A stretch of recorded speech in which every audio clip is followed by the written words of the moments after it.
This one time a friend and I went camping. We traveled down to Devil's Den State Park. I had never been there before, but my friend has. Let's just call him John for personal safety. When we got there, we started to drive down the very curvy hill to get down to the park itself. We lost service. I thought to myself, hell yeah, no one can bother me.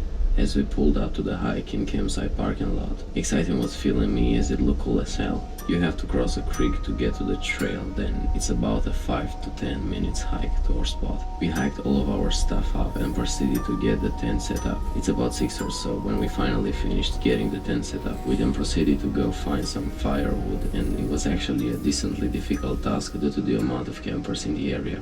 We finally found some and made a fire, and it was just starting to get dark out. We had some weed we planned on smoking, so I rolled up the first joint of the night. After smoking it and getting pretty high, 15 or so minutes goes by and we both shut up when we heard it.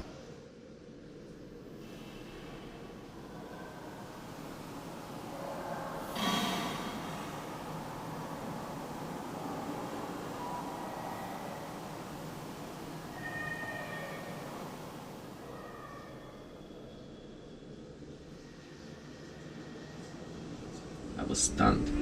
I didn't know what to make of the situation.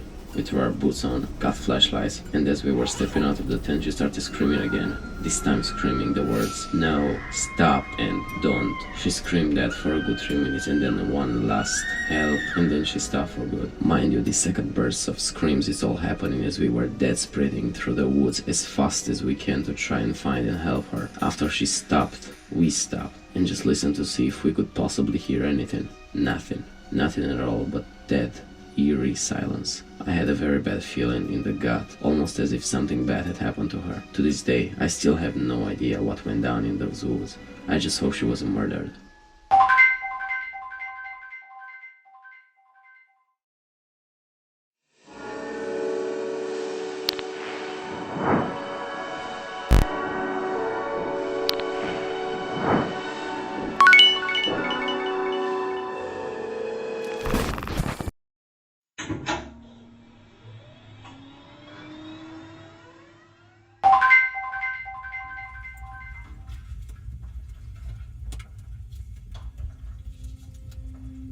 My mom's aunt was always weird, strange and creepy.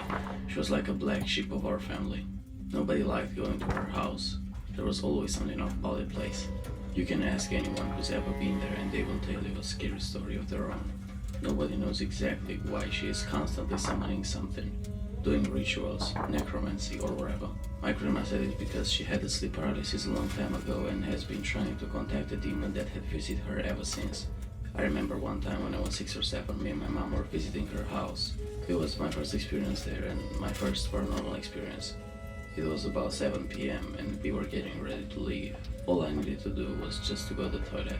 On my way there, I saw a man, tall and slender, weirdly pale man with some kind of smile on his face. I was a shy kid, so I ignored him. While I was washing my hands, I can swear he was staring at me. Just as I began making my back to my mom, I could hear light footsteps behind, getting louder and closer. As I entered the living room, I could feel a sharp pain on my neck. To this day, I still have a scar on my neck. My mom refuses to tell me what it's from, but I know very well what it is. I asked my mom about that man a few times now. She always says it was just a dream, but I know it's a lie, and perhaps I don't even want to know the truth.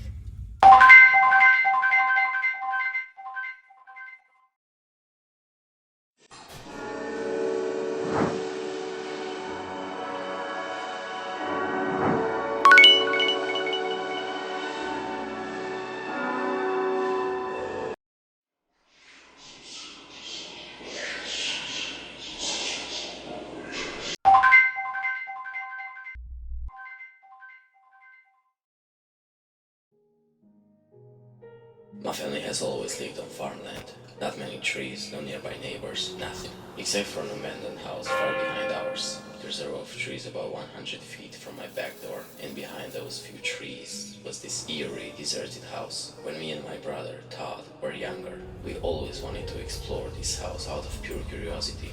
Yet to our dismay, we were always told no by our parents. Us, kids, being kids, ignored our parents' orders and decided to sneak out one night to explore the house. As my parents told me good night, I waited under my blankets for them to head to bed. After an hour of them watching TV, I finally heard them going to their room. I got out of the bed and grabbed a flashlight while throwing a dark-colored hoodie on. Once I was ready, I went into Todd's room and he was already dressed up with a flashlight ready to go. We creeped out the back door, careful not to make any noise. We flipped our flashlights on and started towards the house. Aren't you just a little scared? My younger, frightened brother says to me while sticking close to my side. Of course not. That was a bold-faced lie. I was terrified, but being the older brother, I tried to show some courage. After a minute, we had arrived at the front door of the abandoned house.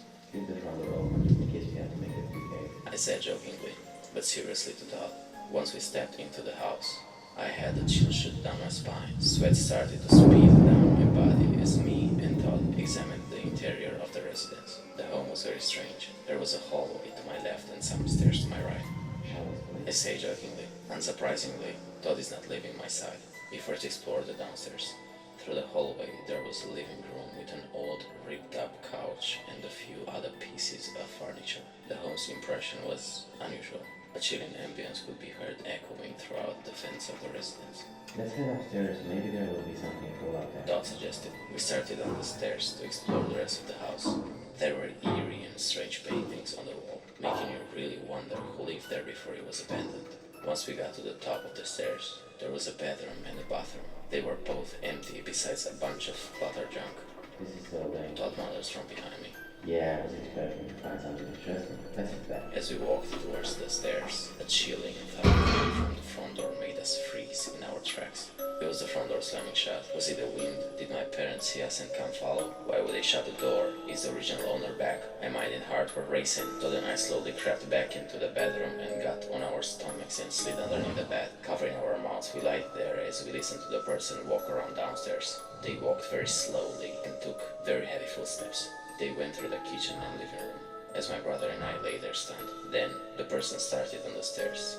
1 step, 2 steps. We lay there anticipating the inevitable for what felt like an eternity. They came into our view. It was dark, but our eyes were somewhat adjusted. The person was wearing black boots with black pants. They walked past the bedroom to the bathroom. While contemplating, making a run for it, the man had came back into view. He was facing us. He slowly took a step directly toward us. Sweat was rushing. My brother and I were pale. The man took another step towards us. I started shaking. My brother grabbed onto my arm and buried his eyes into my bicep.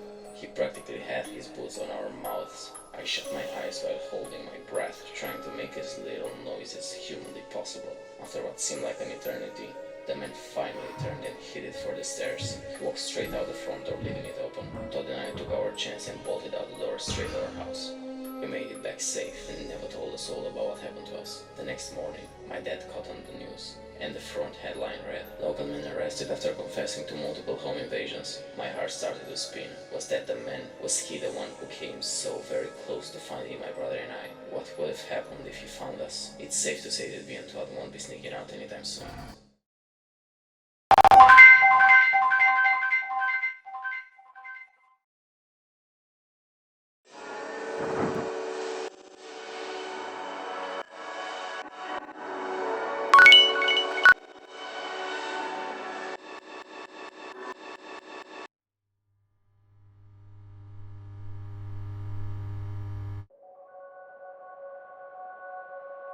"Wow, check that out," said Tyler. He was pointing at something along the edge of the trail. I got a closer look and saw that it was one of those weird theater masks with a smile on its face. "Oh crap, that thing is creepy," I said. "What do you think it's doing here?" Asked Tyler. "Maybe some mob was wearing them as disguise to whack someone out here." I said. Tyler smirked and looked me in the eyes. "I'm gonna put it on." Said Tyler.